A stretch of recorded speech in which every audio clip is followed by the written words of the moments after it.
Si quelque chose ne convertit pas, c'est que c'est du mauvais design. Donc la conversion, c'est une métrique business sur laquelle tu peux jouer à travers le design. Ouais, absolument. Mais on parlera un peu d'un impact business et Chez design Conto. chez Conto. Ouais, j'ai un bon exemple là. On voulait 10 à 15% de gens qui customisent leur carte. Première semaine, on regarde le résultat, 54%.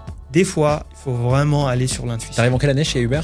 J'arrive en 2015. C'est quoi peut-être le ou les apprentissages que tu as tirés de cette expérience-là? Tout le monde à la boîte devrait aller parler aux clients. À un moment donné, je suis devenu chauffeur Uber. On utilisait tous Uber, l'appli, pour se déplacer, mais on n'était pas des chauffeurs. Ouais, t'as fait ça beaucoup? J'ai fait, pendant 1 an. T'as fait 1 an? On voit pas souvent de gens qui parlent de la connexion entre le design et le business. Ah oui, non, même le produit business, c'est compliqué, le design business, ça l'est encore plus. À l'époque, comment ça se passe? Vous vous donnez des objectifs, vous vous dites, pour vous dire que c'était vraiment celle-ci la nouvelle app qu'il fallait utiliser? Notre objectif était assez simple, c'était don't fuck it up. Salut Didier. Salut, merci. Merci à toi de venir jusqu'ici, jusqu'à Exa, toi qui voyages dans le monde entier, parce que vous ne le savez pas, mais vous allez l'entendre peut-être. Didier est hollandais d'origine, tu as beaucoup bossé aux US, maintenant tu es en France, puisque tu es devenu le VP Design de Conto. Et je serais ravi qu'on vienne justement sur qu'on ait une petite vue d'ensemble de tout ce que tu as fait avant. J'étais impressionné quand je t'ai contacté, je me suis dit mais il sort d'où lui? Qu'est-ce qu'il fait en France? Pourquoi il est venu jusqu'ici? Normalement ils restent tous dans la Silicon Valley, des gens comme toi. Tu nous racontes un petit peu les grandes étapes de ta vie, à la fois entrepreneuriale mais aussi sur des postes de leadership design? On y va là, oui. Ouais, c'est parti. Donc non, ça me fait plaisir d'être de retour en Europe. Je crois qu'il y a beaucoup de bonnes choses ici, hein. On va peut-être en parler également. Mais sur mon parcours, oui, de base, j'ai fait des études d'économie. On va pas parler trop de ça, mais je reste un économiste de base. Non, c'est en faisant des sites web dans les années 90 que j'ai un peu découvert le design. Et j'ai trop kiffé. Donc, je me suis dit, faut que j'aille dans le design. T'as pas fait d'école de design, rien? T'as appris Si, c'est après. J'ai beaucoup appris moi-même, mais j'ai quand même fait une école de design en Italie, Ok. qui était à l'époque une école de interaction design. On n'utilise plus trop ce mot, mais au début c'était un peu ça, parce qu'on n'avait pas encore les téléphones mobiles, il n'y avait pas encore l'IA, il y avait à peine le web. Mais c'est là où une agence de design aux États-Unis m'a contacté et en fait, j'ai pris le job tout de suite. Tu étais en Italie et une boîte US te contacte? Et ils étaient, en fait, pour eux, c'était du recrutement. Donc, ils étaient associés avec, indirectement, et ils piochaient un peu les talents là-bas. C'est ouf. Oui. Et moi, j'étais jamais allé aux États-Unis avant. Donc, et je me suis dit, trop cool, je vais aller à SF. C'était en 2000, on est 2005. 2005, ok. Donc après la crise, après la bulle Internet. Oui, en fait, il se passait rien du tout en Silicon Valley. Valley. C'est vrai? Pas trop, non, parce qu'on était exactement entre le crash du web en 2001 et la venue vraiment de Facebook, Twitter, la révolution un peu sociale, on va dire. Exactement. Et non, moi je suis arrivé, c'était assez calme. Il n'y avait pas... mais ça a vite changé. Donc 2007, l'iPhone launch, 2008, App Store, tout ça. Et puis moi je suis pas trop consultant, j'aimais pas trop. Je voulais vraiment créer des choses. Donc j'ai rejoint une startup. De là, on a fait une autre startup qu'on a vendue à Yahoo. Puis je suis allé chez Flipboard. De Flipboard, ensuite j'ai aidé Robinhood, on va en parler. Ouais. Et puis de là, je suis allé chez Uber. C'est là que je passais le plus de temps. Ouais. Combien de temps tout? Presque 7 ans. Ok. Et j'ai fait design et produit. Trop cool. T'arrives en quelle année chez Uber? J'arrive en 2015. 2015, ok. Ouais, c'était cool. C'était les grandes années là. Ouais, c'était les grandes années. C'était vite fini, mais. Ouais. Parce que c'est quoi la création? C'est 2012 Uber de mémoire? Oui, même un peu avant. C'était 2010, ok. Mais très petit. Hein. Ouais, bien sûr. C'est vraiment en 2012 que ça a pris un peu son envolée. Okay. Et quand j'ai rejoint, ils étaient quand même déjà, on va dire, entre 1800 et 2000. Ah, c'est ouf, bon, après, quand je suis parti, ils étaient 35 000. Ouais. Donc, c'est ouf. oui. Et ensuite, je suis resté chez Uber jusque mon déménagement en France. C'était quand ça? À Paris. C'était en 2022. Ouais. Okay. Et en fait, c'était ma femme qui est américaine qui qui voulait déménager de San Francisco. Elle a vu Emily in Paris et elle veut venir. Peut-être, non. C'était entre Londres et Paris, et elle est neuroscientifique, donc elle est beaucoup plus intelligente que moi, déjà, de base. Mais non, elle a bien aimé Paris, et également, elle est fonctionnaire, ce qui m'amuse, parce que, bon, maintenant, elle parle un peu plus français, mais à l'époque, pas vraiment. Mais j'aime beaucoup, parce que ça montre quand même que la France aussi est vraiment ouverte à pas seulement des profils dans la tech, mais aussi dans la science. Donc, c'est pas mal. Il y a des trucs qui bougent, et ça m'a vraiment fait plaisir en revenant. Donc, de revenir ici. Ouais. Donc, tu es là depuis 2022, c'est ça que tu as dit? Ouais, c'est ça. Ça fait 3 ans et demi. Ouais. Et tu es arrivé directement. Qu'est-ce que tu as fait dès que tu es arrivé en France? Tu bossais encore pour une boîte américaine? Pour un petit moment, j'étais encore chez Uber, et après, j'ai fait rien du tout. T'as rien fait, ok. T'as pris sabbatique? Bon, rien, oui, j'ai un peu pris. Mais bon, les sabbatiques, moi, ça me va pas trop. Après 3 mois, je me dis, ça commence il faut que je fasse quelque chose. Donc, j'ai rencontré quelques gens dans la sphère des startups. Bon, les taux n'avaient pas encore remonté, je précise. Donc, non, j'ai rencontré des gens super cool qui avaient l'idée de faire de l'immobilier fractionné. Et on a lancé une plateforme. C'était super cool. Malheureusement, le timing, comme beaucoup le savent, joue aussi. Et puis là, les taux sont remontés. C'était Blocks? Ouais, c'était Blocks. Que tu as cofondé du coup. Oui, exactement. Et non, c'était difficile parce qu'on offrait des taux à, on va dire, 6-7%. Mais bien sûr, si le livret A soudainement est à 4%, un peu moins intéressant d'investir dans ça. Donc, mais bon, la boîte a repris, mais ça, c'est comme toutes les startups, c'était quelque chose de longue haleine. Puis moi, franchement, je m'y connais pas trop en immobilier. Donc, je me dis, focus-toi sur ce que tu connais un peu mieux. Et puis, du coup, c'était plutôt les startups ou les scale-up dans le B2C, le B2B. Mais bon, aujourd'hui, le B2B, c'est des fois un peu comme B2C. Et c'est ça que j'ai retrouvé chez Conto. Donc, que tu as intégré quand exactement, Conto? C'était début 2024. Okay. Oui. Donc, ça fait 1 an et 9 mois, quelque chose comme ça. Oui, j'ai rencontré Steve. Le cofondateur ici. Ouais, exactement. Et ça matchait bien. Et je me disais, bah oui, pourquoi pas. On y va, et je crois que c'est une belle boîte, et je veux que ça soit un succès européen, pas seulement français, mais vraiment européen. C'est leur vision depuis le début. Hein. Ah oui, oui. Rien que sur le nom d'ailleurs de Conto, il y a le Q, je crois, qui était une lettre empruntée à l'allemand, si je ne me gourre pas, et Conto qui est plutôt un nom italien. C'est ça l'histoire? Bah, je crois que c'est la lettre qui vient un peu plus de l'Espagne et de l'Italie. Ah, ok, d'accord, je me et vois. le mot Conto, en allemand, c'est Conto. Ah, mais tu vois, c'est l'inverse, ok. Mais c'est avec un K. Okay. Donc, c'est l'inverse, ouais. Mais, non, mais, ce qui m'a vraiment dit, j'y vais, c'est aussi le design a sa place. Ouais, clairement. Et ça, c'est important pour moi, parce que bon, je viens quand même du design à la base. Donc oui. Et puis là, on a les challenges classiques d'une scale-up. Hein, on a le premier product market fit, on sait comment le faire.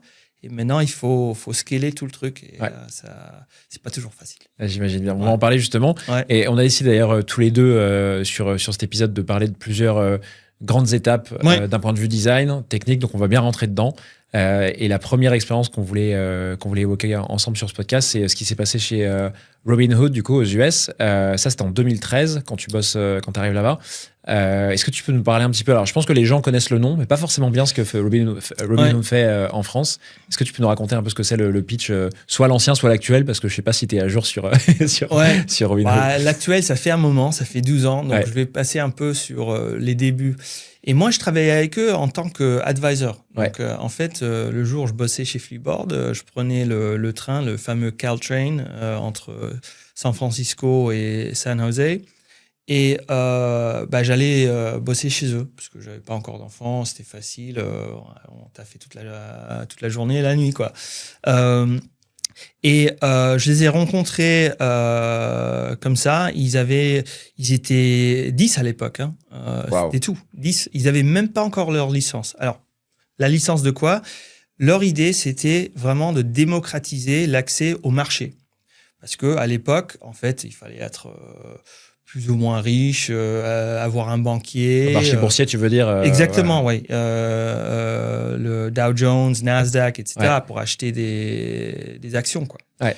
Et leur idée, c'était de démocratiser ce marché et en plus de le faire gratuitement. Ouais. Parce que même si tu voulais acheter des actions, des parts, à chaque fois, c'était $10, etc. Donc là, je dis, écoutez, vous n'avez même pas de licence pour le faire. Ouais. Donc, mais bon, il disait, non, t'inquiète pas, la licence, ça va se faire. Donc, mais c'était une vision forte. J'ai adoré. Je me dis, oui, en tant que quelqu'un qui veut quand même que la finance se démocratise, ils étaient très forts. Donc, on a commencé à travailler sur le produit et eux, ils avaient vraiment pris les codes du mobile. Parce que c'était mobile first. Et c'était quand même, à l'époque, maintenant tout le monde fait ça, sur mobile. Mais à l'époque, c'était pas le cas. Ouais. Donc, ils ont pris un peu les Facebook, les Instagram et de prendre cette expérience-là et la mettre dans une app de finance. C'était un peu... il y a 12 ans, c'était vraiment pas évident. Ah oui, oui. Donc, on a commencé à faire le travail sur ça. Mais en premier, il fallait créer un peu le buzz. Et j'ai adoré comment ils ont fait ça, parce qu'ils sont allés chercher un peu partout. Ils sont où les investisseurs un peu plus jeunes? Ouais.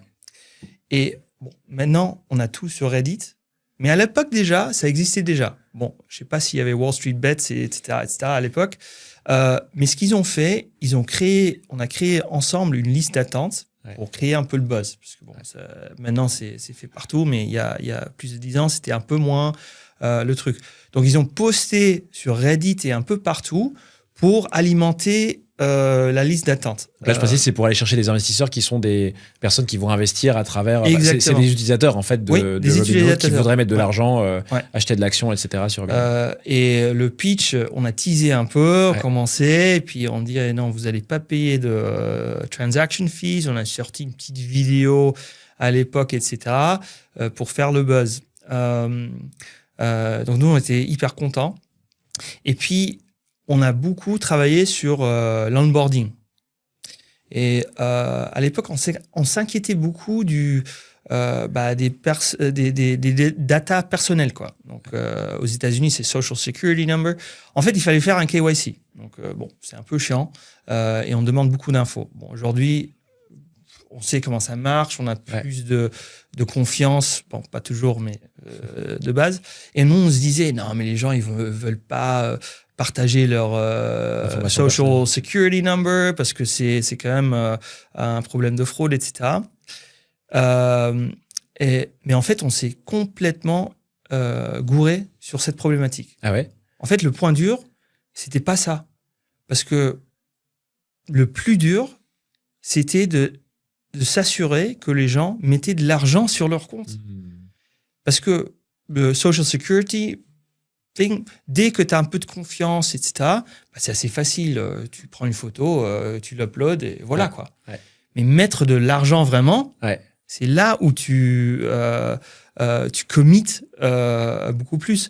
Donc, en fait, on a dû rétro-pédaler un peu et se dire, ah mais comment on a une expérience super facile de mettre de l'argent sur ton compte. C'est hyper intéressant. Donc, c'est là où on a commencé à vraiment investir dans des API qui connectaient avec les banques. Bon, maintenant, c'est un peu standard. Bien sûr.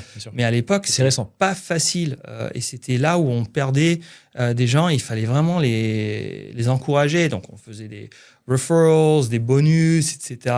Parce que c'était vraiment un nerf de la guerre. C'est clair. J'ai plein de questions à te poser là-dessus. Déjà, la première, c'est, vous êtes 10 personnes. Toi, tu arrives quoi, comme designer là-bas? Non, c'était que en tant qu'advisor. Donc, je les aidais un peu. Ah, tu étais advisor, mais pas sur une thématique. Tu étais advisor général. Général. Donc, en fait, belle histoire aussi. Donc, Robinhood, bien sûr, on connaît tous le personnage. Donc, il rend l'argent. Bien que tu le décrives, parce que peut-être que tout le monde ne connaît pas ici l'histoire. Donc, Robin des Bois en français. Donc, la base de Robin des Bois, c'est qu'il prend l'argent des pauvres, des riches et le redistribue. Je crois que tu parlais du CEO d'une histoire. Donc là, je pense que Robin des Bois, les gens voient, excuse-moi. Non, mais c'est pas grave. Peut-être, je sais pas. Moi, je savais pas au début. Je pensais pas que tu parlais du nom de la boîte, mais oui. Non, mais parce que on travaillait sur le logo de la boîte. Et ils avaient fait un truc hyper compliqué. Et en fait, ce que je leur ai dit, Robin des Bois, il a a feather. Une plume, au niveau du chapeau. Exactement. Donc, on a pris la plume. Je dis la plume, bon, c'est esthétiquement assez facile. Et puis, on a changé un peu. Donc, on a fait une flèche qui va up to the right. Donc, et ça a toujours resté. Ils ont essayé maintes fois de... Je connais plus le logo de Robinhood, je vais regarder. Faudra regarder. Tu verras la flèche. J'essaierai de l'afficher directement dans le logo. Pour les gens qui regardent YouTube. Ouais. Donc, c'était un peu ça. Non, ça m'a amusé parce qu'on a travaillé ensemble sur ça. Et c'était un des déclics. Alors moi, je suis pas un expert des logos, mais c'était sympa. Il y avait un designer dans l'équipe, c'était tout. Ouais. Et on a bossé ensemble sur ça. Et ça, c'était une belle histoire. Mais très tôt, c'est marrant parce que 10 personnes, tu vois, quand on voit les boîtes early stage s'organiser aujourd'hui, généralement, ce qu'elles font, les boîtes tech, tu vois, les software companies, elles vont, tu vas me dire, c'est pareil aux US d'ailleurs, elles vont, t'as l'équipe cofondatrice, selon les compétences des cofondateurs, on va grossir l'équipe d'un côté ou de l'autre, mais généralement, la compétence qui grossit le plus vite, c'est quand même le côté, les engineers, tu vois, enfin, les ingés. Et tu vois peu de designers très tôt dans les boîtes. Tu commences à avoir un move de quelques boîtes qui prennent des founding designers, j'en ai parlé d'ailleurs sur des contenus et tout, mais c'est quand même assez rare, quoi. Et là, tu me dis déjà qu'il y avait déjà un designer dans une équipe de 10 personnes, toi qui, même si tu es un advisor généraliste, tu venais quand même du design. Donc il y avait une volonté des cofondateurs de Robinhood d'être à fond la caisse sur le design, quoi. 100%. Et c'est même pas juste le design, c'est l'expérience. Parce que quand tu regardais le marché à l'époque, mais c'était la galère, quoi. C'était déprimant. Donc eux, ils voulaient vraiment changer la donne. Et d'autant plus qu'ils allaient sur une plateforme où les gens n'achetaient pas d'actions sur mobile. Parce qu'au début du mobile, c'était comme le début du web. Non, mais je vais jamais acheter des fringues sur le web. Voilà. Et au début du mobile, non, je vais jamais faire des gros achats sur mobile. Bah non. Maintenant, tu peux faire des gros investissements, tu peux faire tout sur mobile. Mais bon, ça a pris du temps. Il a fallu de la confiance envers ces devices. Exactement. Et maintenant, l'IA change la donne, c'est juste que tout va plus vite, quoi. Donc, non, c'est dingue. Toi, tu les aides dès le début, en fait, à faire ça. Alors, la deuxième question que j'avais, excuse-moi, j'ai oublié, c'est que tu disais au début, ils n'avaient pas d'agrément. Tu disais que vous avez une réalisation qui est qu'en fait, il faut pas optimiser ce parcours KYC, donc le fameux parcours où tu donnes tes informations personnelles, mais plutôt créer de la confiance pour que déjà ils mettent de l'argent. Comment est-ce que sans agrément, ils pouvaient mettre de l'argent sur l'application? Bien sûr qu'ils ont lancé quand ils avaient l'agrément. Donc nous, on développait en se disant on va avoir l'agrément. Donc je crois que en fait, le learning de ça, c'est il faut juste avancer, quoi.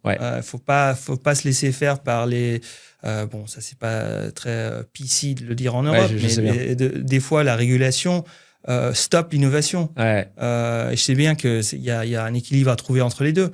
Mais eux, non, ils ont commencé, ils savaient ce qu'ils voulaient. Ils se disaient, on va avancer en parallèle. Donc, et ça, je trouve ça énorme. Il y avait le process d'un côté d'agrément qui était lancé. Qui prend un peu de temps, j'imagine, parce que c'est l'administration et que c'est normal, il y a des vérifications. De lancer l'app. Ça fait beaucoup penser à une boîte qui s'appelle Swan, dont on a parlé rapidement tout à l'heure. On peut parler de Swan, mais je sais qu'ils ont aussi fait un process d'agrément très long et ils construisaient le produit à côté. Il faut avoir une vision quand même qui est un peu bold pour le faire. Mais je crois que c'est ça les startups. Hein, il ne faut pas y aller. Il faut des financements aussi. Ils avaient de l'argent, Robinhood, pour lancer. C'était allé très vite. Je crois au début, première levée, c'était 2 millions. Ce qu'il y a maintenant, c'est seed round. Mais à l'époque, c'était beaucoup d'argent. Et après, ça allait très vite. Donc, parce que l'idée était hyper claire.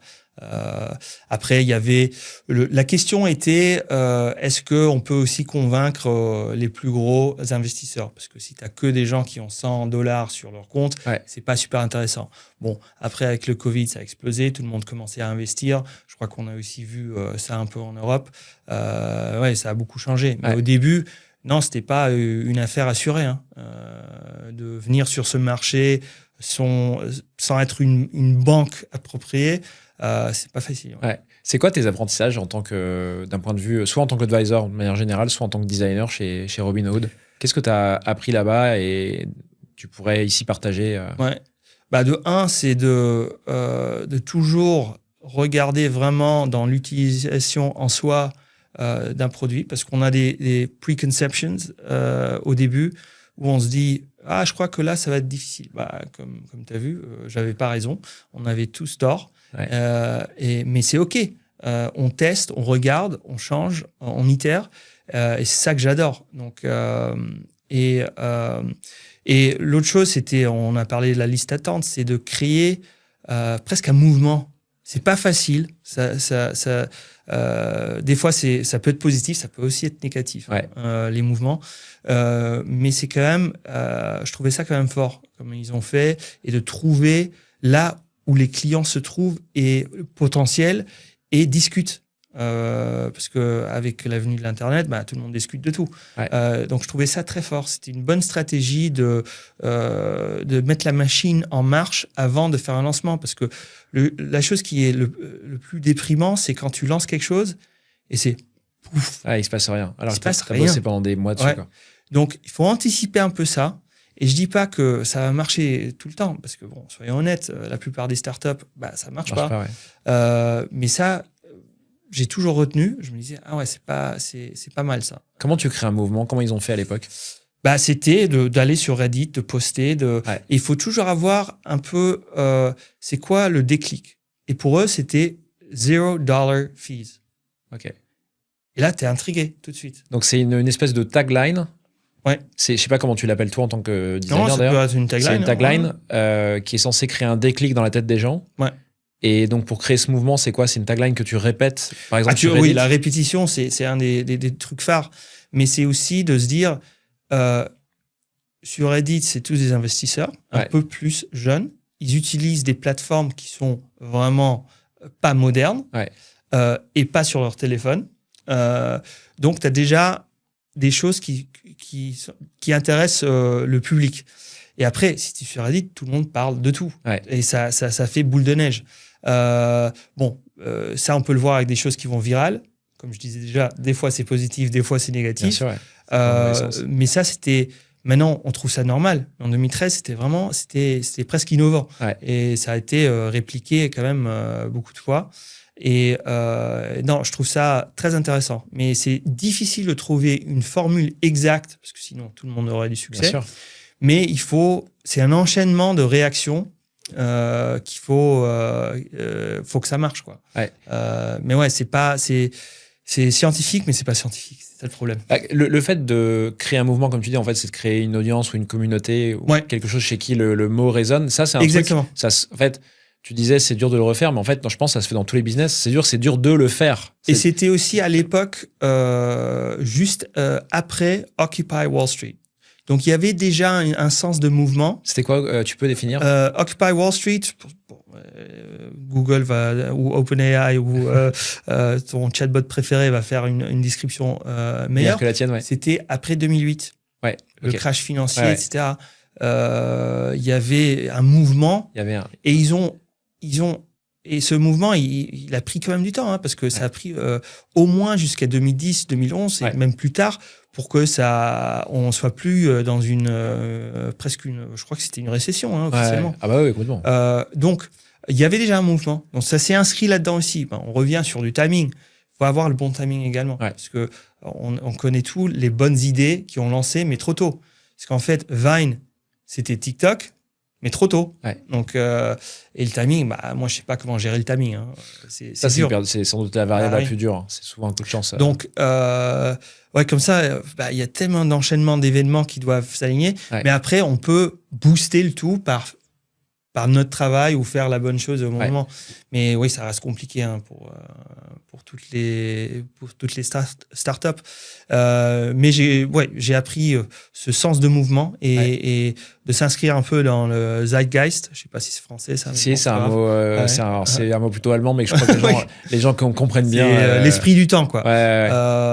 Mais aussi d'aller où les clients potentiels se trouve, parce que et ça demande quand même de savoir, de faire de la recherche, de parler avec les gens. Parce que tu vas pas le faire sur un bout de papier. Ouais, bien sûr. Faut aller sur les forums, Reddit, tout ça. Là, c'est parce que tu pensais vraiment que les gens étaient sur Reddit dans votre cible, mais Ouais, après, ça peut être exactement. ailleurs que Reddit. Ça peut être ailleurs, ouais. Ça revient dépend un de peu la d'ailleurs, cible. Reddit, je trouve. Il y a beaucoup de gens Ouais. qui en reparlent maintenant de Reddit, Ouais. du fait d'aller chercher de l'attraction sur Reddit, notamment avec tous les outils d'AI type Lovable. J'ai l'impression qu'il y a beaucoup de gens qui se Ouais. lancent là-bas encore. Non, il y a un peu un renouvellement de cette plateforme. Je vois aussi beaucoup de marques qui sont sur Reddit et en fait s'engagent dans la conversation, ce qui est intéressant. Bon, après, il y a beaucoup de choses que je veux pas lire sur Reddit, mais bien sûr. non, mais ça reste super intéressant. Et il y a alors je sais pas si c'est un mythe, mais alors j'ai une anecdote pour ça. Il y a je vais dire mythe ou cette légende ou ce propos qui dit en ce moment que les LLM se basent beaucoup sur Reddit par rapport à Google. Il y a eu ça m'étonne pas. Des visuels qui sont sortis sur les réseaux. Et à nouveau, je dis pas que c'est vrai, juste que c'est sorti. Ouais. Et j'ai vu récemment le Head of Growth d'une boîte qui s'appelle Lemlist, qui est une boîte française dont on parlait en off avant, et qui disait qu'ils sortaient d'un trimestre de tests sur leur acquisition pour voir si effectivement Reddit ressortait. Lui disait que non, c'était pas vrai. Que les LLM se nourrissaient en majeure partie de Reddit. Donc je sais pas, mais en tout cas, on entend reparler, on en réentend parler de Reddit. C'est sûr. Il y a un dernier truc sur lequel que j'ai beaucoup aimé dans ce que tu as dit, c'est la fameuse tagline. Ouais. Je trouve que c'est trop cool quand tu as la tagline, la bonne cible et que tu la répètes. Généralement, ça crée un momentum vachement intéressant. Comment tu trouves une tagline comme ça? C'est vachement dur, je trouve. Bah là, c'était assez facile parce que tout le monde dans l'industrie, c'était $10 par transaction. Ok. Tous les concurrents, E-Trade, Charles Schwab, ça c'est aux États-Unis, ils sont tous mis pas d'accord dans une salle, mais dans le marché. Ouais, c'est un peu comme les opérateurs mobiles en France, Orange, SFR, etc. Ah oui, le Free est pas mal parce qu'en fait, ils ont cassé les codes de l'industrie. C'est le Free de. Ouais. Et Robinhood a fait la même chose. Ouais, c'est rigolo. Mais sur ce marché-là, donc la tagline, ça revient en tant que client potentiel. Est-ce que je vois de la valeur déjà de base? Parce que si tu t'alignes pas avec les préférences des clients, surtout jeunes, parce que bon, gratos c'est mieux que $10, c'est mort. Donc au début, une tagline, c'est vraiment c'était très clair. C'est zero fees. Waouh! Tout de suite, tu as un hook. Ça ne veut pas dire que tu vas gagner plus avec tes actions, parce qu'en fait, il n'y a pas de différence. C'est le marché qui décide, mais tu as un hook énorme. Tu avais un alignement avec l'audience jeune, le post-récession de 2008, l'environnement concurrentiel avec tous les autres acteurs qui étaient payants et en plus, visiblement, qui étaient un peu vieux, un peu rouillés. Et je trouve d'ailleurs, il y a encore aujourd'hui beaucoup de plateformes d'investissement qui sont vieillottes. Et donc tout ça, une fois que tu as trouvé le bon angle et le message qui parle, tu peux le répéter sur la bonne plateforme. Et hyper cool. Après, ça évolue, mais bon, moi j'étais engagé entre 2013 et 2015 environ, assez fortement. Après, Robinhood, maintenant c'est public company, c'est grand. C'est incroyable. Toi, t'es arrivé. Donc, t'es resté advisor là-bas pendant 2 ans, parce que j'avais une deal de 2 ans. Donc, et t'étais full-time avec eux, advisor Non, je passais un peu mes soirées. J'avais un job full-time et je passais mes soirées là-bas. Trop bien. Et maintenant, c'est une public. Tu sais quelle taille ils font en nombre de personnes? Ouais, tu as une idée? L'ordre de grandeur, peut-être? Ouais, ça va faire 2000, même plus, je sais plus. J'ai un peu oublié parce que ça fait longtemps. J'imagine. Des ans. Et pour compléter sur ce que tu dis, pour parler de timing et donner un autre exemple dans l'air du temps aujourd'hui, il y a une boîte française que tu connais peut-être qui est beaucoup plus petite, qui s'appelle Gringot. Je sais pas si tu connais Gringot, je connais le nom. Qui est portée par une fondatrice que j'ai reçue sur le podcast il y a un peu plus d'1 an qui s'appelle Maud Caillot. Et il y a 2 notions que tu as évoquées à 12 ans de différence qui fonctionnent. C'est le mouvement. Elle a créé en fait un mouvement qui est qu'avant de lancer, la banque, elle aussi, avait besoin d'argent. Elle avait besoin de passer alors, je sais pas si c'est agrément le bon terme, mais elle avait besoin de passer des étapes comme ça, administratives. Mais elle a créé cette waiting list avec, je crois que c'était pas loin de 30 000 personnes avant le lancement, qui l'a beaucoup aidé. Et de 2, sa tagline, elle, c'était pas les frais à zéro, c'est la partie green, tu vois. Le fait je me rappelle de ça. Beaucoup d'investissements sont plutôt tournés vers les énergies fossiles. Et elle, sa tagline, c'est ça. Et elle le répète. Elle a fait un travail exceptionnel. Elle a une audience énorme sur les réseaux. Donc, comme quoi, c'est un modèle qu'on réplique facilement, mais de manière différente et adaptée mais c'est sûr, il y a des vérités comme ça qui restent. Et il faut juste trouver le bon filon, entre guillemets, exactement. qui accroche. Parce que c'est ça qui n'est pas facile. Après, notre industrie commence quand même à se professionnaliser. Bien sûr. Donc, on a des codes, on sait qui marchent. Mais bon, ça ne veut pas dire qu'on a la bonne idée. C'est ça qui reste le plus compliqué. En 2015, tu pars travailler chez Uber. Oui. Là, tu es en tant qu'advisor ou tu travailles Non, là, là, je suis full-time. Tu prends un poste chez Uber. Tu as dit que ça avait 2 ans d'advisor, c'était un peu long. Non, avant, j'étais chez Flipboard. Et puis, honnêtement, Flipboard, à un moment donné, ça a stagné. C'était difficile. Et puis, j'étais prêt pour un nouveau challenge. Trop bien. Et Uber, à l'époque, c'était déjà établi. Mais ça a quand même...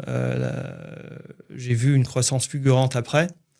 Mais oui, le but chez Uber, quand je suis arrivé, c'était tu vas faire une refonte complète de l'appli. Wow. Et l'appli, alors maintenant que je sais que pour avoir rencontré des gens à San Francisco chez Uber, les équipes produits sont très verticalisées. Donc il y a, tu sais, il y a la partie shopping, etc. Ouais. À l'époque, toi, c'était refonte de toute l'appli? À l'époque, il n'y avait pas encore vraiment Uber Eats, de toute façon. Ok. À 2015, je me rends pas compte. Je sais pas quand ils sont arrivés. Je crois qu'on commençait, mais franchement, non, c'était pas un business sérieux à l'époque. Non, là, on est vraiment sur l'appli VTC, on va dire, Rides. Et ce que les gens oublient, c'est que, parce que maintenant, c'est normal, en fait, tu mettais pas ta destination où tu allais. Tu avais juste un bouton, viens me chercher. Ok. C'était tout. Donc en fait, tu savais pas combien tu allais payer. Et tu disais oralement? Non. Avant Uber, tu parles avant Uber, toi? Non, c'est Uber l'appli. Ah, Uber, il y a eu cette étape-là? Bah oui, c'était comme un taxi, mais en digital. Ah, moi, je l'ai pas. Moi, à Paris, quand j'ai commencé à prendre, on avait déjà le prix et tout. C'est ce qui rassurait vachement. On se disait, enfin, on se fait plus arnaquer par les taxis. En 2015, qui nous amènent je sais pas où. C'était pas le cas. C'était pas prix, encore le cas. Tu avais le prix après, mais pas quand tu faisais la requête de la voiture. Tu vois, j'ignorais ça. Donc en fait, Uber s'est fait plutôt sur le modèle. Tu peux appeler une voiture où tu es, quoi. Au début, Uber, c'était vraiment... parce que le problème, c'était quoi? Parce que en fait, l'idée, elle est venue à Paris. Ouais, c'est Travis Kalanick qui, lors d'un forum, je crois, à la Concorde, il se les caillait où il était sous la neige. Je sais pas si c'est la légende, mais... Donc le premier problème, c'était que quand tu peux pas trouver un taxi, et San Francisco aussi, c'était l'horreur. C'est hyper frustrant parce que tu es là, tu te cailles, tu es là, tu vas aller à la maison, c'est hyper chiant, quoi. Donc ça, c'était problème numéro 1. C'est de faire une appli où, en fait, tu fais la requête de la voiture. Tu n'es pas là sur la route en train d'essayer de trouver un taxi qui est dispo. Donc ça, c'était problème numéro 1. Donc la première appli, en fait, c'était juste... ça ouvrait sur une carte et tu voyais un peu les voitures. Bon, ça, on l'a toujours. Bon, les voitures, c'était du 2D pas très cool, quoi. Et ensuite, tu disais pick me up. Donc, viens me chercher. Donc, et là, tu voyais la voiture qui arrive. Donc, ça te rassurait. Tu dis, OK, j'ai une voiture qui arrive. Et voilà. Ça, c'était la première version d'Uber. Alors, donc, en fait, tu connaissais pas encore trop le prix. Tu le voyais après. Donc, un peu le même problème que les taxis. Le plus gros problème, c'était on avait quand même, en anglais, surge pricing. Bon, je crois que vous connaissez tous. C'est quand les prix, ils augmentent. Donc, tu as la surprise derrière de la course de 2 km. Là, ça m'a coûté 40 euros. Ouais. Bon. Et nous, on avait, je me rappelle, en 2015, New Year's Eve, Nouvel An, tout le monde était sur le pied de guerre parce que c'était la folie. Et on avait toujours des tweets le jour d'après, dire voilà, j'ai payé $200 pour aller 1 mile, des choses comme ça. Parce qu'on ne montrait pas le prix avant. Il faut aussi savoir qu'à l'époque, on lançait ce qu'on appelait Uber Pool. Donc, c'est où tu te mets à plusieurs dans la voiture. Ce modèle-là, il ne marche pas si je ne sais pas où tu vas. Parce que je ne vais pas mettre 2 personnes qui sont à l'opposé. Qui vont en direction opposée. Donc, il faut qu'ils soient dans la même direction. Et c'est là, on s'est dit, mais on a vraiment besoin d'estimation des prix. Pas l'estimation des prix, mais où est-ce que tu vas. Ouais, de la direction. De la direction. On parlait pas encore de prix à ce moment-là. Donc on s'est dit, faut qu'on refasse toute l'app, parce que sinon ça va pas le faire. Waouh. Donc on a eu une petite équipe et on a refait toute l'app. Et à l'époque, on était encore assez petit pour pouvoir le faire. C'était la première, non pas la première, mais c'était la dernière fois qu'on a pu le faire. Mais, vous étiez combien, tu peux rappeler? L'équipe qui a fait le design, on était 5. Et ça, c'est le design qui a dû évoluer, mais qui est resté ensuite, qui est devenu la base de la suite, quoi. Ça m'a fait rigoler parce qu'ils ont introduit Simple Mode sur Uber. Donc, ils l'ont fait tellement compliqué qu'ils sont revenus à quelque chose de simple. C'est quoi Simple Mode? En fait, Simple Mode, ça m'a fait rigoler parce que je crois que je ne sais pas si c'est disponible en France ou pas. Mais en fait, il y a aussi le marché des gens qui sont un peu plus âgés. Parce qu'ils ils doivent se déplacer, etc. Donc, c'est important pour eux d'être mobiles. Et Uber peut aider avec ça. Mais ils se sont rendus compte que l'appli était tellement compliquée que les pauvres gens, ils n'arrivaient plus à juste... Wow. Parce que dans l'appli d'aujourd'hui, comme tout le monde sait, t'as Eats, t'as ça, t'as tes vélos, t'as je sais pas quoi, va faire ça. Ouais. Comme toute scale-up à un moment donné, ou grosse boîte, t'as 30 000 choses. Ouais. Donc, ils ont introduit Simple Mode. Donc, le meme, c'était un peu que... en fait, il faut Simple Mode pour tout, quoi. Pas juste pour les retraités. Non, mais ça m'a fait rigoler parce que j'étais encore là quand le truc s'est complexifié. Je comprenais d'un point de vue business pourquoi. Ouais. Mais à chaque fois, je me disais, mais ça va pas le faire. Ouais. Mais c'est compliqué. Mais pour revenir un peu à l'histoire, donc nous, on commence à faire une refonte. Et le premier truc, on a mis où tu vas en premier. Donc, on te demande où est-ce que tu veux aller. En anglais, where to. Et nous, on était super nerveux que on introduisait de la friction. Parce que c'est quand même une étape en plus. Parce que d'appuyer sur le bouton voiture maintenant, c'est quand même satisfaisant. De dire où est-ce que tu vas avant. Ça, ouais. Avant, c'était juste un bouton et là, il fallait mettre ta destination, puis machin. Puis, on te montrait les options parce que c'était aussi ça. Les options. T'avais Uber Pool, Uber X ou Uber normal, je sais pas comment tu l'appelais à l'époque. Au début, c'était les black cars. C'était le fancy, quoi. Mais on avait beaucoup plus d'options. On avait Uber Pool, Uber X, Uber XL, Black, Black XL, plein de choses qui scalaient pas non plus. Et en plus, tu pouvais pas vraiment les voir. Donc, on met la destination en premier. Et là, on s'est dit, on a fait plein de prototypes. On s'est dit, allez, on va tester ça dans la rue. Tu vois, on est descendu sur... Guerilla Test, classique. San Francisco, ouais, exactement. Puis là, on donne à les utilisateurs, allez, booker une voiture. On n'a rien dit d'autre. Aucun problème. Ouais. Zéro. Et là, on demande aux gens, mais il y a quelque chose de différent. Là, presque tous, hein, mais je dis à 95%, ils disent non, c'est Uber. Et on s'est dit, mais attends. C'est incroyable. Hein. J'y comprends rien là. Et c'est là où j'ai appris que, en fait, de aller à A à B, c'est tellement important pour quelqu'un, dans le moment, je crois qu'on reconnaît tout ça, parce que tu as envie d'aller quelque part le plus vite, le mieux, quoi. Ouais. Qu'en fait, on pourrait te demander tout. Bon, j'exagère, mais je veux dire, ça, c'était pas le truc important. Ouais. Ils veulent juste leur voiture. Donc, si on leur demande la destination, ils comprennent, parce que je vais quelque part. Ouais. Donc, il y avait zéro problème. C'est marrant. Et on était stressés à mort. Et toute l'équipe de chez Uber, non, tu peux pas faire ça, c'est pas bien. Et on a montré les vidéos après. On dit non, il y a aucun problème sur ça.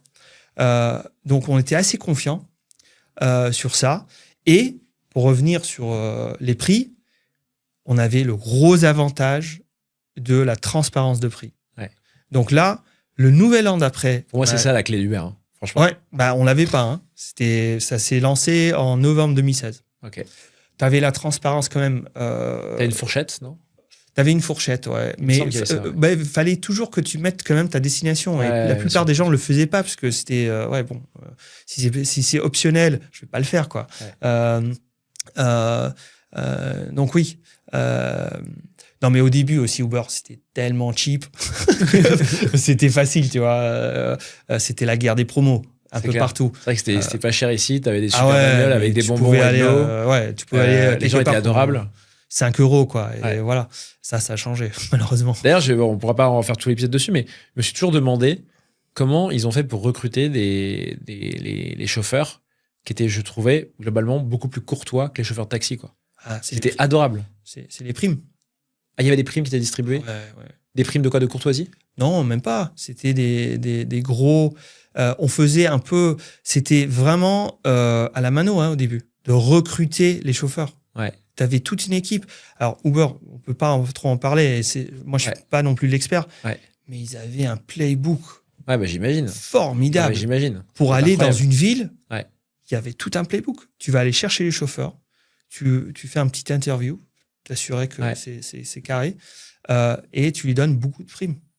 Donc les primes... ils partaient pas. Non, on faisait des centaines d'euros par mois gratos. Mais c'est ça qui les incitait à être si gentils, polis, etc. J'ai vraiment cette expérience ils venaient t'ouvrir la porte et tout quand même. Il faut se rendre compte de ça. Parce que c'était quand même sur la base de moi je te donne 5 étoiles et en retour, donc les évaluations, le mécanisme d'évaluation a beaucoup aidé. Ça, c'était... Mais c'est moins le cas aujourd'hui, ils sont quand même beaucoup moins sympas maintenant. Tu vois, pourtant, il y a encore les évaluations. C'est vrai, mais à l'époque c'était un peu plus nouveau. Donc c'est possible. L'évaluation aussi c'était nouveau. Peut-être que c'est ça. Tu faisais pas ça dans un taxi. Plus ça à cœur et puis à terme tu t'es dit bon, je serai évalué ou pas, tant pis. Ok, hyper intéressant. C'est quoi même question pour Robinhood, c'est quoi donc c'est incroyable cette refonte et de savoir que tu as participé à ça à l'époque. D'ailleurs, j'allais te poser la question sur les apprentissages. Avant ça, à quel moment le CEO il valide ça, votre design? Est-ce que tu dis quand même que c'est le futur de l'application? Vous allez, j'imagine, c'est une boîte qui fait déjà plusieurs centaines voire milliers de personnes. Vous allez basculer tous ces utilisateurs sur la nouvelle app. Donc c'est un enjeu concrètement quoi si ça. C'était la folie. Comment tu as vécu la transition et le CEO qui valide? On a travaillé très étroitement avec Travis. Donc il était dessus tout le temps. On était une petite équipe. Après, on a fait un gros travail de sales pitch pour motiver et inspirer toutes les équipes et d'aligner. C'était pas facile, mais on était encore assez petits pour le faire. Mais je me rappelle qu'on avait fait une vidéo presque une pub d'un prototype, etc. pour vraiment motiver toute l'équipe tech. Et tu avais des personnes clés qu'on avait comme sponsors et presque des motivateurs, quoi. Mais c'est une vidéo de communication interne. Ça, c'était pour embarquer les équipes. Ouais, exactement. Et j'imagine que toute la boîte l'a vu, celle-là. Parce qu'en fait, le produit allait complètement changer. On l'a fait en all hands, Combien de temps ça dure entre le moment où tu te mets à faire des protos pour une nouvelle application et le moment où tu roll out et vraiment tu déploies? On l'a fait en 9 mois. Putain, c'est pas long, je trouve. Non, enfin, ça paraît long pour mais c'est quand même l'app qui est refaite complètement. Et ça a été déployé petit à petit? Non, même pas d'un coup. On est allé YOLO. On l'a appelé comme ça, YOLO Release. On a eu des discussions de A/B test et au final, on a dit let's go. Putain, vous avez été hyper. Il y a un mot que j'aime beaucoup en ce moment, que j'entends beaucoup, c'est le fait de mettre beaucoup d'intention dans ce que tu fais. C'était ça un petit peu. C'est tu vas à fond et tu récoltes beaucoup. Alors c'est très dur quand ça marche pas, mais t'as une intensité sur les retours que. Parce que nous, je vais partager aussi là où on a merdé un peu. Ah ouais. Je veux bien. Parce qu'il n'y a pas toujours de succès. Non, on savait, de plus en plus, on avait de la confiance dans le fait que la demande de transport ne change pas dépendant du design de ton appli. Moi, je vais pas dire le design est tellement mieux, on va faire 10% de plus. Non, ça marche pas comme ça. Et ça, des fois, faut savoir ça. Mais ça, en fait, on refait un design pour reprendre de croissance et d'être sûr qu'on crée une nouvelle base pour croître. Mais dans le moment, la demande de transport va pas augmenter 10% parce que ton design, il est tellement mieux. Donc, on avait déjà de la confiance que le modèle marche. On était sûr, ça va pas totalement merder le business. Donc ça, c'était OK. Et après, oui, c'est aussi tout le monde doit être aligné, quoi. Parce que si le CEO dit non, c'est mort. Mais là, pour la médaille de revers, là où on a merdé un peu, c'était à l'époque GPS. Donc, parce que nous, on utilisait beaucoup, parce qu'il faut savoir où est la voiture et où toi tu trouves. Donc, nous, on se disait, ouais, bon, GPS a quand même beaucoup d'avance, précision dans le téléphone. Nous, on s'est dit, parce qu'avant, tu étais très précis en disant, je suis ici. Ouais. Donc, nous, on se disait, bon, on te demande où tu vas, mais tu sais quoi, avec le GPS qui est tellement bon, on va pas te demander où tu es. On va aller tout de suite, on fait confiance au GPS. Ok. Bah là, bah non, tu peux pas faire confiance au GPS. Pourquoi? Qu'est-ce qui se passe? De un, ouais. ça prend du temps. Le téléphone de warm-up de GPS. Ok. Donc il y a ça, donc limitation technique. Après, on avait testé à San Francisco, mais t'as pas des tours énormes là-bas, là où on était. C'est pas haut, les tours, tu veux dire? Ouais, les tours dans la immeubles. Ouais. Donc le GPS, il était toujours cool. Mais t'es à New York, bah, il te met à 50 mètres. Ah ouais. Et à 50 mètres à New York, c'est mort. Ouais. Donc on lance le truc et on a des problèmes de pick-up de gens.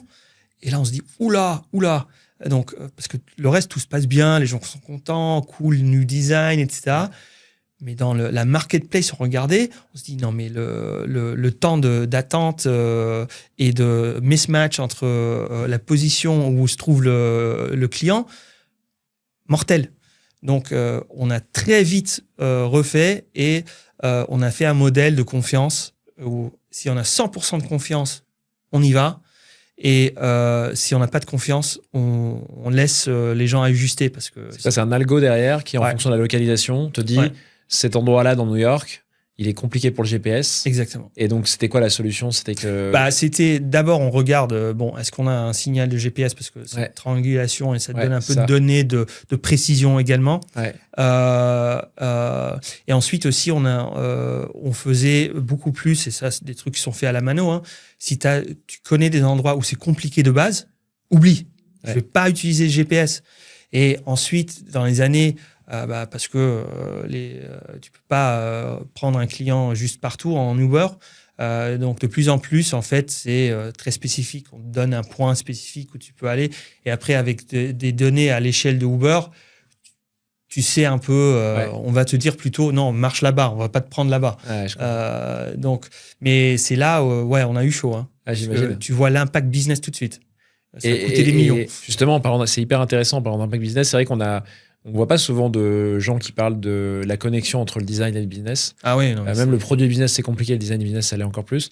À l'époque, comment ça se passe? Vous vous donnez des objectifs, vous vous dites, il y a peut-être un monde où cette nouvelle version d'app, on va la rollback un jour, on va la killer et on va revenir à l'ancien? C'était quoi vos objectifs pour vous dire que c'était vraiment celle-ci la nouvelle app qu'il fallait utiliser? Notre objectif était assez simple. C'était don't fuck it up. Je vais le dire en anglais, pardon pour le mot. Non, c'était vraiment... Il y avait une vision, c'était celle-là, mais il fallait pas la foirer, quoi. Parce qu'en fait, l'idée, c'était, comme je disais, on va pas changer la demande de transport basée sur un nouveau design. C'est pas ça, parce que tu changes rien d'autre. Normalement, il y a rien d'autre qui change. Mais nous, on savait derrière qu'on voulait plus de flexibilité dans les produits qu'on pourrait offrir. Aussi, si toi, tu prends toujours un Uber Black, on va te montrer ça d'abord. Ou on veut faire des upsells, un peu la classique. Donc, on savait ça. Donc, on créait une plateforme pour grandir. Donc, le but pour ça, pour une refonte complète de l'app, c'est en fait, il faut s'assurer que tout marche. Et ensuite, on va aller chercher des objectifs, etc. Tu t'es pas dit, t'as pas dit à Travis par exemple, on peut aller chercher 20% de chiffre d'affaires en plus cette année parce que. Non, parce que c'est des mensonges. Ça se fait pas. Tu peux pas connecter le design au business? Si, tu peux. Mais surtout, parce que pour moi, alors, chez Uber, c'était facile aussi. Si quelque chose ne convertit pas, c'est que c'est du mauvais design, en fait. Si les gens veulent pas acheter, c'est du mauvais design. Donc la conversion, c'est une métrique business sur laquelle tu peux jouer à travers le design. Oui, absolument. Donc, et ça, vous les regardiez pour le lancement de cette nouvelle app? Oui. S'il y a des drop-off un peu partout, qu'est-ce qui fait qu'il y a un drop-off? C'est quoi le problème? Parce qu'en anglais, je dis if it doesn't make sense, it doesn't make sense. Ouais. Ça veut dire si ça fait pas d'argent, pourquoi on le fait? Ouais. Tant qu'à faire, va être un artiste, quoi. Bon, je dis ça un peu. C'est méchant, c'est méchant. Oui, les artistes qui gagnent beaucoup plus que Uber. Non, mais je veux dire, en tant que designer, c'est fonctionnel. Donc, il faut connaître son business. Ça, c'est le numéro 1. Il faut connaître son business. Je trouve ça assez important parce que sinon, ça peut être compliqué. Non, mais moi, je crois que le design a un impact business phénoménal. Après, oui, c'est compliqué de lier le tout directement. Mais ça reste important. Et je crois qu'on a un rôle à jouer là-dedans et de s'assurer que, déjà, ce qu'on fait, ça fait pas moins. Ouais.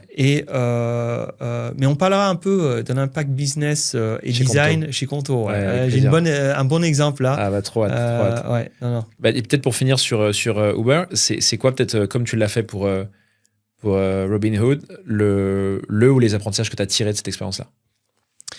Le premier qui me vient en tête, ça n'a rien à voir avec le design, mais peut-être si. Non, c'est l'échelle, le scale. Ouais. C'est phénoménal. Je crois que maintenant, c'est encore plus. Mais le nombre de courses par jour, de transactions par jour, je crois que Uber, c'est un des plus grands processeurs de paiement. Tu n'avais pas vu ça chez Robinhood pourtant, même s'il y avait des transactions? Non, pas au début, parce que j'étais vraiment au début. Ouais. C'est chez Uber. Mais faire un lancement d'une nouvelle appli, d'une refonte totale, pour plus de 100 millions d'utilisateurs. Moi, je me suis caché dans les escaliers. J'étais stressé. J'étais là en train de... Ça s'est déployé en un jour, vous avez appuyé sur le bouton et bam. C'était Moi, j'étais trop nerveux. Il fallait que je me cache dans les escaliers, de faire le refresh Twitter pour voir ce qu'ils disaient dessus. Ça devait être fou à vivre. C'est un des moments les plus spéciaux que j'ai eu. J'imagine. Non, mais donc ça, c'est un peu l'échelle. Après... C'était aussi, comme je t'expliquais, c'est un peu comme Robinhood. On a tous des idées en tête. Des barrières mentales. Et ça va trop marcher, ou ça, non, ça va pas marcher. Et en fait, je reviens sur le fait, faut parler aux utilisateurs. Faut être très candide. Il faut aller les chercher. Parce qu'on est tous biaisés en tant qu'expert, en tant que personne, en tant que tout, que y a rien de tel que juste dire utilise mon prototype, va voir ce que ça donne, et t'as toujours des surprises, toujours des bonnes et des mauvaises. Mais non, ça reste un fil conducteur dans ma carrière, mais c'est normal en tant que designer, mais ça devrait être normal pour tout le monde.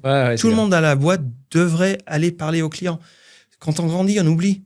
Et chez Uber, petite histoire Uber, un autre truc que j'ai appris, parce que à un moment donné, je suis devenu chauffeur Uber. Ok, tu l'as fait dans le cadre de Uber, pas juste pour compléter les fins de mois.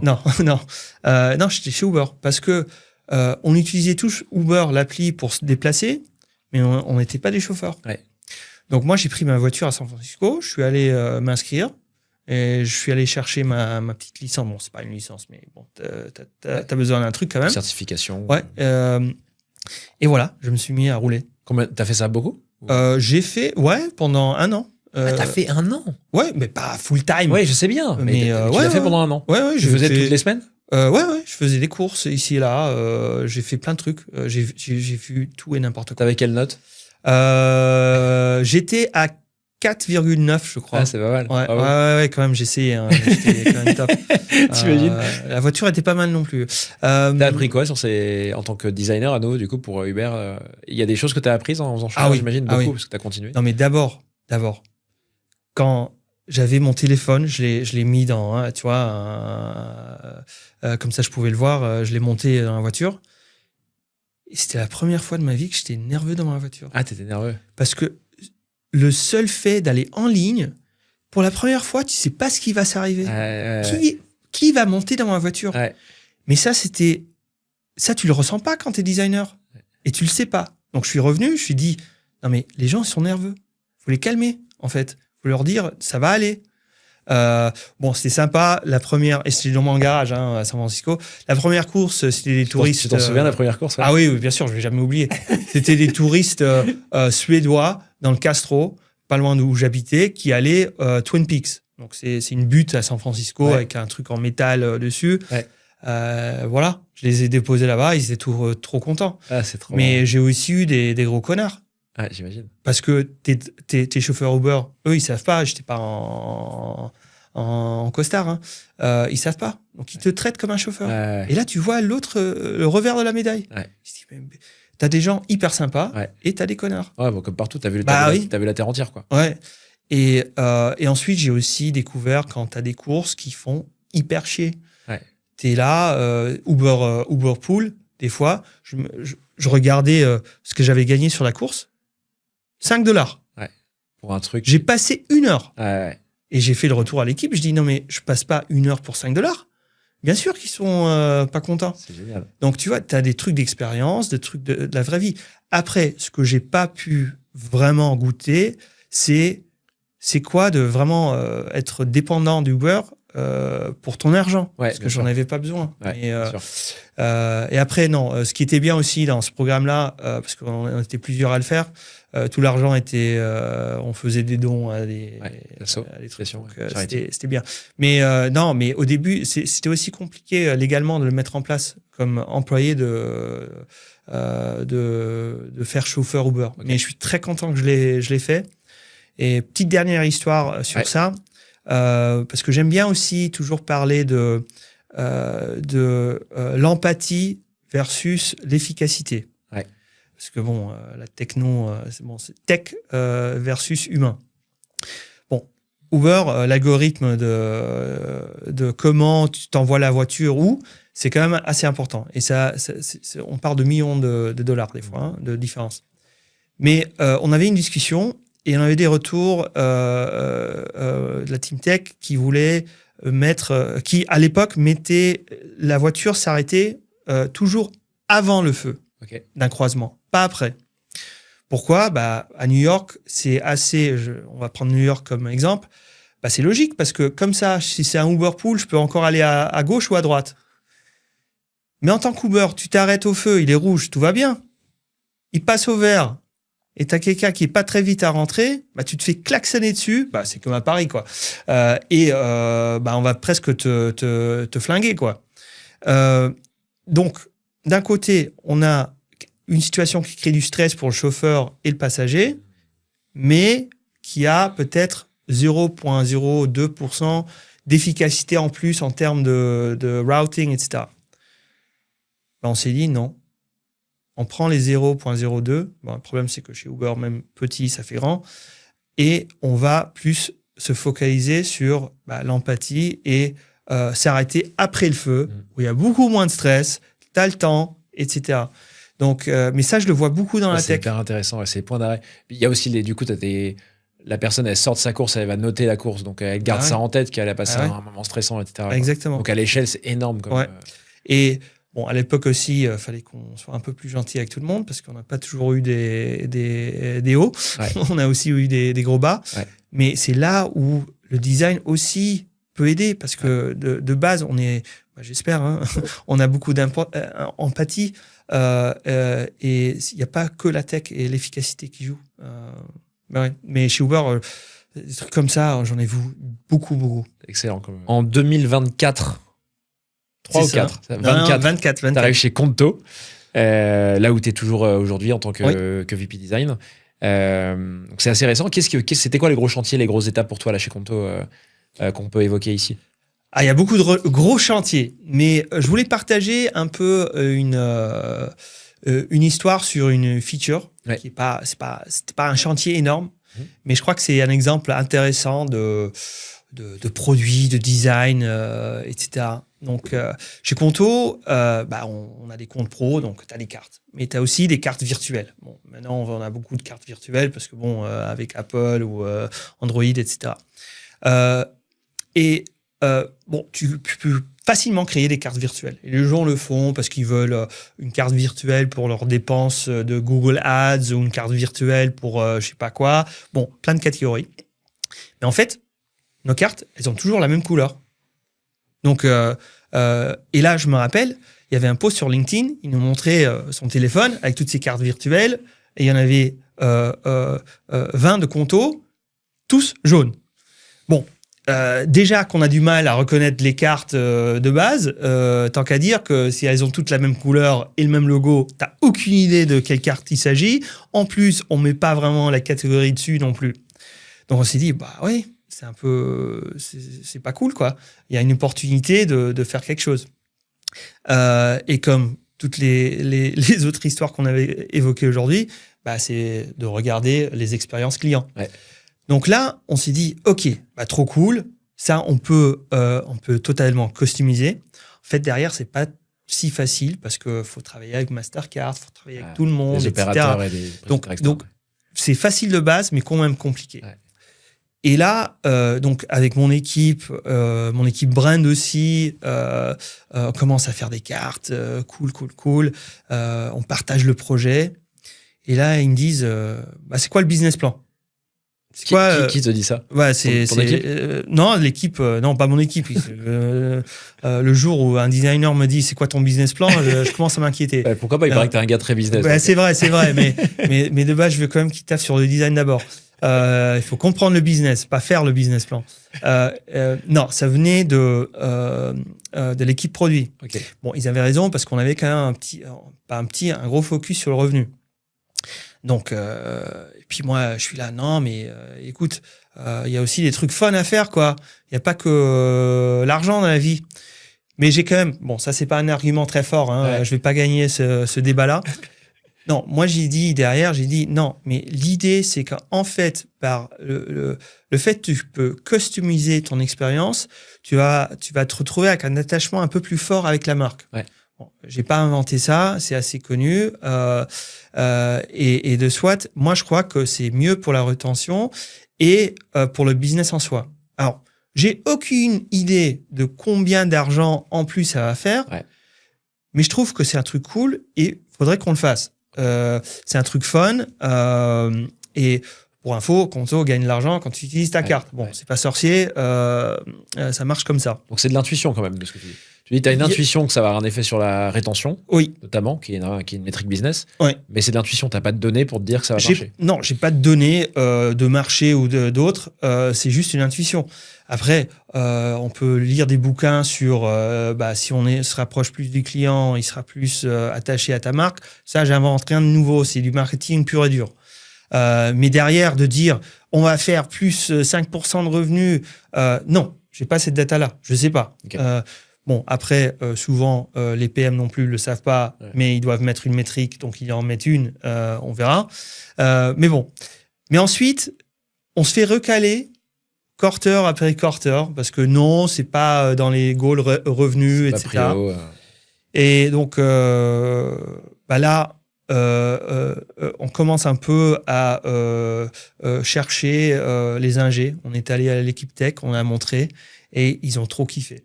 Ah, donc tu es en train de dire que l'équipe produit était pas... C'est eux qui valident en fait vos... Non, ils valident pas, mais il faut quand même se mettre d'accord. Donc, dans les priorités en général, je vais pas non plus être... je vais pas pousser mon truc si je trouve qu'il y a d'autres priorités à ce moment-là qui me semblent quand même plus importantes. Parce que ça reste une question de ressources. Et c'est là où je vais quand même mettre ma casquette business. Et à l'époque, je crois, je me rappelle plus, parce que maintenant ça fait 9 mois, mais il y avait d'autres sujets. On lançait aussi le terminal de paiement. Là, je peux pas dire, les mecs, attendez, sortez pas le terminal de paiement ou le tap to pay, parce que moi, je veux faire des cartes virtuelles customisées. Là, ça marche pas. Mais en attendant, fallait créer, comme je disais, un peu le sales pitch, tu vois. Donc, et c'était pas que le PM était contre, hein, parce que je sais pas s'il va écouter. Non, c'était des trade-offs. Mais en même temps, je voulais quand même un peu motiver autour. Donc, c'est là où on était allé chercher l'équipe tech, les ingés. Ils disaient, c'est trop cool, on peut faire ça. Et puis, on va mettre un easter egg aussi. Mais c'est comme ça qu'on arrive à des choses. Il faut créer un peu ce fun aussi, parce que c'est comme ça que les gens, ils veulent faire des trucs et sortir des trucs et shipper un truc. Alors, finalement, on a trouvé notre petite opportunité de le faire. C'était cet été, en fait. Pro tip, si vous voulez faire quelque chose, faites-le en août. Parce que tout le monde est parti. C'est pas bête. C'est comme les politiques. Ouais, je rigole. Ah ouais, bah ça, on va pas en parler. Non, donc on l'a mis. On a aussi très vite décidé qu'on voulait faire une collaboration avec un artiste pour vraiment pousser le lancement à quelque chose de cool. Et c'est un artiste local, Lucas Beaufort, qui a en Normandie fait des trucs super cool. Et on avait des retours super cool. Donc on l'a fait, on l'a lancé. Et je me rappelle que le PM a mis, je sais plus le nombre exact, donc c'était, je crois, on voulait 10 à 15% de gens qui customisent leurs cartes. Première semaine, on regarde le résultat, 54%. Wow. 52 ou 54%. Donc, c'était proposé dans le parcours à des clients de customiser sa carte, c'est ça? Ouais. Moi, j'ai pas vu la notif. Je sais même pas si on a fait si on a fait. Vous avez pas fait le rollout sur tout le monde? Si. Mais on n'a pas fait on n'avait pas de budget marketing. Ok. Parce qu'on l'a fait en mode, on va le faire. Mais même dans l'app, je me souviens pas avoir eu. Tu peux, si tu crées une nouvelle carte virtuelle, en créant une nouvelle carte virtuelle, pardon. Ouais. J'en ai pas créé récemment, t'as raison. Ouais. Donc si tu crées une nouvelle carte virtuelle, tu vas avoir l'option. Ok. Et il y a une petite surprise dedans. Faut juste avoir le bon code. Aïe. Non, mais c'est ce qui était hallucinant. Et là, je vais quand même en parler un peu. C'est des fois, il faut vraiment aller sur l'intuition. Ouais. Ça marche pas à tous les coups. Mais si tu as cette perle rare, c'est quand même phénoménal. Parce que, bon, je vais pas, encore une fois, aller taper sur le PM. Mais il a quand même mis 10 à 15%. Ouais. On n'est pas dans l'ordre de quelques pourcents d'écart. Hein. Ouais. On est sur du 3x. Et alors, juste la conversion, mais ces cartes colorées, etc., brandées, elles sont plus chères? Non, elles sont gratos, les cartes virtuelles. C'est juste que pour vous, donc la conversion, elle est montée pour les gens qui sont allés vers cette carte-là. Ok, donc c'est cool, c'est que ça fait kiffer les utilisateurs. Mais j'ai un autre qui est encore meilleur. C'est que les gens qui ont customisé leur carte. Alors, on est très tôt. On est sur quelques semaines. Oui, c'est tôt. Je vais peut-être revenir vers toi et dire que ça marchait pas. Si ça marche au début, en fait, ça veut dire qu'il y a un newness effect, quelque chose, une nouveauté, c'est un effet. Ouais. Non, mais les cartes customisées, en moyenne, ils ont plus de transactions que c'est incroyable. les cartes non customisées. Là, tu n'es pas dans des ordres de 54%. Ouais, bien sûr. C'est petit. On va voir si ça... Normalement, comme j'ai parlé un peu de l'effet de nouveauté, ça peut trail off, mais c'est pas grave. On a fait du fun, c'est cool, les gens se rappellent de ça. Ça monte le niveau d'expérience totale. Exactement. Tu mesures pas via des NPS ou autre truc, par contre? Si, on a NPS, on est obsédé avec l'NPS. Ouais. L'NPS est plutôt sur la globalité de Conto. Juste sur la carte, c'est dur de voir l'incidence de la carte. Mais c'est un bon point, parce que là, j'ai eu une conversation cette semaine sur du CSAT par produit, par fonctionnalité. Alors, c'est pas facile de faire ça partout. Elle sera toujours pas sur la carte en particulier, j'imagine, mais ça pourrait être un produit où on le fait spécifiquement, mais ça reste compliqué. Ce que tu peux faire, et c'est dur maintenant a posteriori, c'est d'avoir une question de mesure du type à quel point tu trouves Conto fun ou attachant ou un truc comme ça. Ouais, et après de le mesurer après, tu vois. Ouais. Ça se pourrait. On pourrait toujours le faire, mais donc. Un très bon landing en tout cas de dire. Et ça montre aussi qu'il faut de la ténacité, tu vois. Faut répéter, parce que j'aurais pu dire laisse tomber. Non. Ouais, bien sûr. Mais il faut trouver le bon timing, parce que des fois, dans les priorités de business, et surtout dans une orga le mois d'août. Le mois d'août, pro type. Non, mais c'est de construire un sales pitch, de pousser son intuition très loin quand tu as vraiment une intuition, évidemment. Et ton intuition, elle vient du fait que tu connais bien la boîte, tu connais bien tes users, tu es empathique, et à force, ça se renforce. Voilà. Ensuite, c'est de faire un peu de lobby en interne avec des gens et d'essayer d'embarquer le plus de gens possible. Toi, tu as vu qu'au produit, c'était compliqué. Donc, tu es parti voir les ingés, les mecs ont trouvé ça fun, ou les femmes d'ailleurs, pardon. Oui, bien sûr. Ont trouvé ça fun, et tu t'es dit, c'est cool, l'équipe est un peu plus motivée, plus grande. Et puis le timing, t'en as profité, un timing où peut-être qu'il y avait peut-être moins de barrières. Et où surtout il y avait moins de priorité produit, parce que vous avez aussi une roadmap avec des trade-offs, et c'est passé quoi.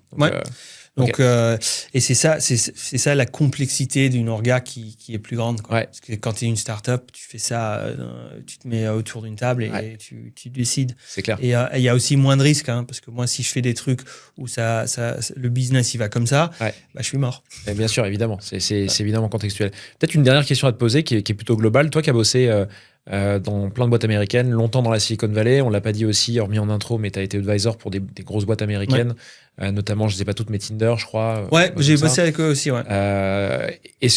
Quelle différence tu vois entre faire du design, du produit au sens large, entre la Silicon Valley et en France chez Conto? Alors, je dois dire que je vais commencer par dire, j'ai pas d'expérience au-delà de Conto. De Conto, non, mais c'est bien sûr, biaisé. Bien sûr. Mais moi, j'ai trouvé qu'il y avait beaucoup moins de différence que les gens ne pensent. Ça dépend un peu de la boîte, mais je crois qu'il y a quand même, j'ai vu un grand changement en Europe, en France, sur ça. Et je crois que je retrouve un peu des codes similaires un peu partout, dans les startups aussi, ici à Paris, où on a presque rattrapé le retard. Hein. Et pour moi, il y a du gros talent ici. Je crois que ce que j'encouragerais, c'est plus de ownership. Des fois, ça manque un peu. C'est-à-dire quoi? C'est que les gens ils se disent là, on m'a confié ça, il faut que j'aille à fond, j'ai pas besoin des autres. Exactement. Faut que j'avance c'est tout ça. Seul, c'est mon sujet. C'est pas juste là à taffer très, très clair en France. de 9h à 17h. Tu es là pour vraiment être fier de ce que tu mets dans le produit. Et peut-être que c'est un truc super américain à dire, mais c'est vraiment ça. Et moi, je trouve que c'est ça qui est intéressant. Parce que, oui, juste taffer de 9 à 17 heures pour avoir un salaire, c'est important. Hein. Mais c'est de lancer des trucs comme la carte virtuelle et de me dire, je suis fier de ce travail et on l'a fait ensemble et c'est vachement cool. Et ça, c'est vrai pour tous les domaines de la tech, hein, produit, design, ingé, etc., data, et j'en passe. Et ça, mais ça, là, on parle presque plus d'un écosystème aussi. Oui, bien sûr. L'écosystème est juste plus limité ici. Tu peux pas avoir tant de liquidité qu'aux États-Unis. Impossible. Et là, on est plutôt sur un système, plus capitaliste aux États-Unis, avec, oui, bien sûr, des dérives également, ou un système qui est un peu moins liquide en France, mais avec d'autres avantages. Mais je crois moi, je suis hyper optimiste sur ça. Bien sûr, il y a des startups françaises qui vont aux États-Unis. Parce que c'est vrai, le marché européen reste plus difficile qu'un marché américain. Parce que là, ils parlent tous la même langue et c'est la même devise. Et la même réglementation. Ouais, bon, il y a quelques ça change entre les États. Entre les États, mais bon, c'est beaucoup plus facile qu'entre la France et l'Allemagne. Hein. Ouais, c'est clair. Moi, je suis ici pour vraiment qu'on soit au devant, quoi. Moi, je veux que l'Europe ait du succès. Maintenant, il faut que l'écosystème suive aussi. Et on est un peu dépendant d'autres variables, mais je crois qu'on peut le faire. Hein. Trop bien. Merci beaucoup Didier d'être venu. Tu as un dernier message à passer ou on a fait le tour? Non, c'est mon premier podcast en français. Franchement, tu as assuré. Alors, pour info, il m'a demandé si vous voulez le faire en anglais et il a eu moins peur que moi pour le faire en français. T'as un français qui est vraiment parfait. Franchement, bravo de parler aussi bien. C'est assez ouf. Merci. Et ça m'a fait plaisir. C'était trop cool. Merci beaucoup. J'espère que ça aura aidé plein de monde, j'en suis persuadé. Et au plaisir de faire ça une prochaine fois avec toi, en anglais cette fois. Quand tu auras lancé un autre truc marrant, jaune, en pleine vacances d'été chez Conto. Ouais, ça va le faire. L'été prochain. Grave. Merci encore. À très vite. Merci à toi. Salut Didier. Ciao.